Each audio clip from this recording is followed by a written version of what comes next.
Hi everyone, my name is Catherine Clowers. My agency is Pathways Community Health. We're a multifunctional facility. We offer mental health services, therapy, parenting classes, anger management classes, and we also have NA and AA groups that meet up to 3 times during the week. My role here is helping clients figure out how they can use or continue to use our services to benefit themselves. The client I'm about to meet with was suggested to come to our facility by the social worker at the last facility that she was at. As of now, I know that she's a recovering addict and recovering alcoholic. She's coming to our facility to meet with me about the services we provide and which ones she feels will be best for her because she's trying to better herself so that she can regain custody of her children. She lost custody of them around 7 months ago due to her addiction and has just recently finished a 90-day stay at an inpatient treatment facility 2 weeks ago. From my speaking with her, she seems to be on board with maintaining her sobriety and doing whatever it takes to regain custody of her children. Prior to the beginning of this vignette, I carefully and thoroughly completed an informed consent conversation with my client, and the client consented for treatment. I also carefully and thoroughly reviewed all confidentiality policies with the client, and all appropriate authorizations of release of information have been signed by the client. Hi, Amy. I thought we could use this meeting to talk about any issues you're experiencing, how our services can help you, and then maybe we can work on setting some goals. How are you today? I'm doing okay. I've just been struggling. That's why I'm here. I understand that what you're going through must be difficult, losing custody of your children, but could you clarify with me exactly what it is you're struggling with? My sobriety. It's like I did the treatment, I got sober, and yet it's still not enough to get my kids back. And then when I think about it all, I just get overwhelmed. I could see how that would make anyone feel overwhelmed, and it's okay to feel that way. What do you do when you get overwhelmed like that? I've been trying to do the coping techniques they taught us at rehab, meditating, deep breathing. That's great. It sounds to me like you're doing everything you should be, and that alone is awesome, and I'm very proud that you're able to keep calm when you become overwhelmed. Thank you. So, are you currently attending any NA meetings? Yes. That's awesome. Do you have a sponsor yet? No. Is there any reason you don't have one? I don't know. I just thought I could do this on my own. I mean, I already finished a 90-day treatment program. I got a full-time job. I almost have my own place. I even go to meetings 3 times a week. By now, I should be able to do it myself. I'm 32 years old. I should be able to handle my problems without needing to have a sponsor watching me all the time. Well, let me just say that completing 3 months of sobriety and a rehabilitation program is a huge accomplishment and one you should be very proud of. Also, it's awesome that you have a goal of getting your own place. However, if I'm understanding you correctly, you seem to think that just because you're a certain age means you shouldn't need help, that doing it alone will make you more independent. Is that correct? Yeah, pretty much. Well, every single person deserves help no matter what age they are, and there isn't any shame in that. It seems as though you don't like asking for help. However, having a sponsor is crucial in maintaining sobriety for any person that's recovering from addiction.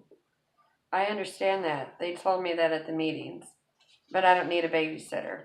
Don't look at it like that. Look at it like a sponsor is someone who has your back. You can call them anytime you are struggling.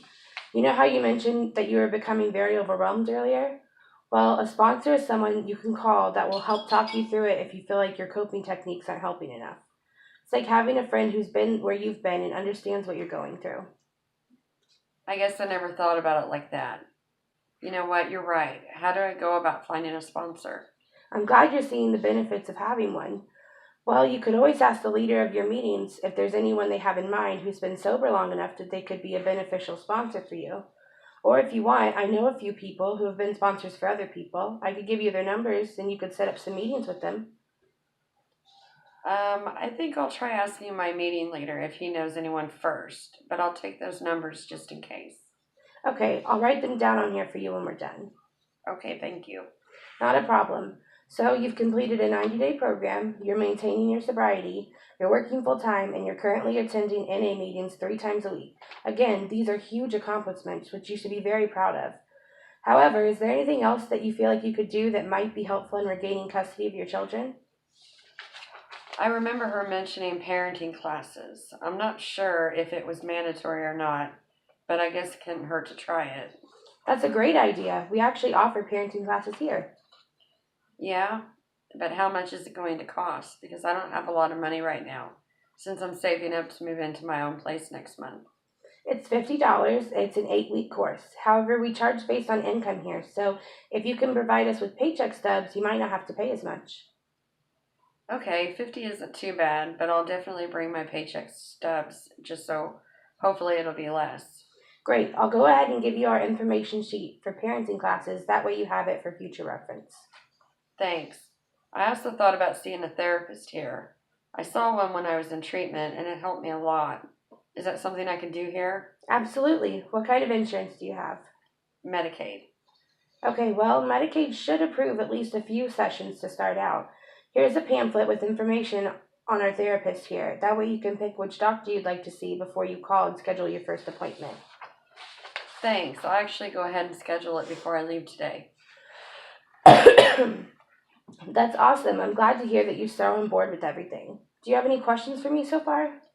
Yes, actually, I was wondering, after this, do I meet with you again or is this our only meeting? Great question. You'll meet with me next week, and after that, you'll only meet with me once a month so I can check up on you, see if the services you're receiving are still benefiting you, or if you have any questions about other services we provide. Does that answer your question? Yes, thank you.